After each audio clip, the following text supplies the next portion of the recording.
നമ്മുടെ ഒരു വീഡിയോയുടെ താരെ ഒരു കമന്റ് ചെയ്യാൻ കണ്ടിരുന്നു ഡ്രസ്സിന്റെ മോക്കപ്പ് എങ്ങനെ ക്രിയേറ്റ് ചെയ്യാം. അതിനെപ്പറ്റിയാണ് ഇന്നത്തെ വീഡിയോ. ആദ്യമായിട്ട് നിങ്ങൾക്ക് മോക്കപ്പ് ചെയ്യേണ്ട ഒരു ഡ്രസ്സ് ഇവിടെ കൊണ്ടുവരിക. ശേഷം ആ ഡ്രസ്സിന് കെയർഫുള്ളി നിങ്ങളൊന്ന് സെലക്ട് ചെയ്തെടുക്കുക. സെലക്ഷൻ ടൂൾ എടുത്തോ അല്ലെങ്കിൽ പെൻ ടൂൾ എടുത്തോ നിങ്ങൾക്ക് സെലക്ട് ചെയ്തെടുക്കാവുന്നതാണ്. അതിനുശേഷം അതിൻ്റെ ഒരു കോപ്പി എടുക്കുക, Ctrl+J.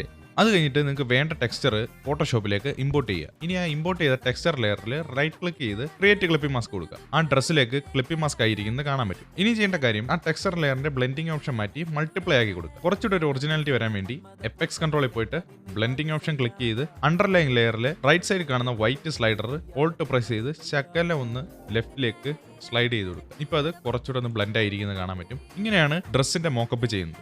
വേറൊരു ഓപ്ഷനോടെ കാണിച്ചു തരാം. ഇപ്പോൾ ഇവിടെ ഞാൻ ഒരു വൈറ്റ് ബാക്ക്ഗ്രൗണ്ട് ഉള്ള ഡ്രസ്സിന്റെ ടെക്സ്ചറാണ് കൊണ്ടിരിക്കുന്നത്. അതിനെ എങ്ങനെ റെഡിയാക്കാമെന്ന് നോക്കാം. ആ ലെയർ സെലക്ട് ചെയ്തിട്ട് അതിന്റെ ബ്ലെൻഡിംഗ് ഓപ്ഷൻ മാറ്റിയിട്ട് ഡിവൈഡ് ആക്കി കൊടുക്കുക.